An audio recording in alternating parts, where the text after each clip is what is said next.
साल 1857। पूरा भारत अंग्रेजों के अत्याचार से जल रहा था। हर तरफ डर था, हर तरफ गुलामी थी। लेकिन उसी अंधेरे में एक आवाज गूंजी, मैं अपनी झांसी नहीं दूंगी।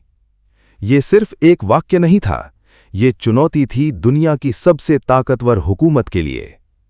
एक ऐसी रानी की कहानी जिसने तलवार से इतिहास लिख दिया। ये कहानी है रानी लक्ष्मीबाई की, झांसी की शेरनी की। 19 नवंबर 1828 वाराणसी की पवित्र धरती पर एक बच्ची ने जन्म लिया। नाम रखा गया मणिकर्णिका। लेकिन घर में सब उसे प्यार से बुलाते थे मनु।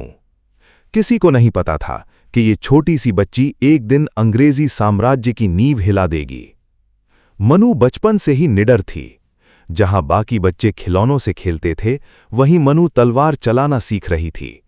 घुड़सवारी, तीरंदाजी, युद्ध कला, हर चीज में वो सबसे आगे थी। उसके पिता मोरोपंत तांबे उसे बेटे की तरह नहीं बल्कि एक योद्धा की तरह तैयार कर रहे थे। साल 1842 मनु की शादी हुई झांसी के महाराजा गंगाधर राव से। अब मनु बन चुकी थीं रानी लक्ष्मीबाई। झांसी का महल, शाही जीवन, राज्य की जिम्मेदारियां, सब कुछ बदल चुका था। लेकिन एक चीज नहीं बदली, उनकी बहादुरी। रानी सिर्फ महल की रानी नहीं थीं, वो जनता की रक्षक थीं। समय बीतता गया, लेकिन फिर रानी की जिंदगी में दुखों का तूफान आया।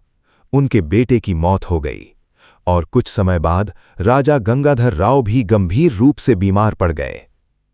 मरने से पहले उन्होंने एक बच्चे को गोद लिया। नाम था दामोदर राव। लेकिन अंग्रेजों ने उसे झांसी का उत्तराधिकारी मानने से इनकार कर दिया। उस समय भारत में अंग्रेजों की तरफ से शासन कर रहा था लॉर्ड डलहौजी। उसकी नीति साफ थी, जिस राज्य का कोई असली वारिस नहीं, वो राज्य अंग्रेजों का। अंग्रेज झांसी छीनना चाहते थे, लेकिन उन्हें नहीं पता था कि झांसी की रक्षा एक शेरनी कर रही है। साल 1857 भारत में क्रांति की आग भड़क उठी। मेरठ से शुरू हुई चिंगारी धीरे धीरे पूरे देश में फैलने लगी। झांसी भी अब युद्ध के लिए तैयार थी। रानी लक्ष्मीबाई ने अपनी सेना बनाई। महिलाओं को भी हथियार चलाना सिखाया गया। उनकी सेना में एक नाम बहुत प्रसिद्ध हुआ, झलकारी बाई। रानी खुद युद्ध मैदान में उतरती थीं, घोड़े पर सवार, हाथ में तलवार और आंखों में आग। मार्च 1858 अंग्रेजी सेना ने झांसी को चारों तरफ से घेर लिया।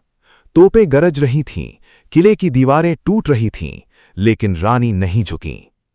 अंग्रेजी सेना का नेतृत्व कर रहा था ह्यू रोज। युद्ध कई दिनों तक चलता रहा। हर तरफ खून, धुआं, चीखें। लेकिन रानी लक्ष्मीबाई अब भी लड़ रही थीं। जब किले की आखिरी दीवार टूटने लगी, तब रानी ने अपने बेटे को पीठ पर बांधा, घोड़े पर सवार हुईं और मौत के घेरे को तोड़ते हुए निकल गईं। झांसी छोड़ने के बाद रानी ने तात्या टोपे के साथ मिलकर ग्वालियर पर कब्जा कर लिया, लेकिन अंग्रेज लगातार पीछा कर रहे थे। 18 जून 1858 कोटा की सराय। यहीं लड़ी गई रानी लक्ष्मीबाई की आखिरी लड़ाई। वो घायल थीं, लेकिन फिर भी लड़ रही थीं। अंतिम सांस तक, अंतिम वार तक उन्होंने हार नहीं मानी। और फिर भारत की वो शेरनी हमेशा के लिए अमर हो गई। रानी लक्ष्मीबाई सिर्फ एक नाम नहीं, एक प्रेरणा है। उन्होंने दुनिया को दिखा दिया कि साहस उम्र नहीं देखता और ना ही लिंग। जब भी भारत की वीर बेटियों का नाम लिया जाएगा, सबसे पहले याद आएगी झांसी की रानी।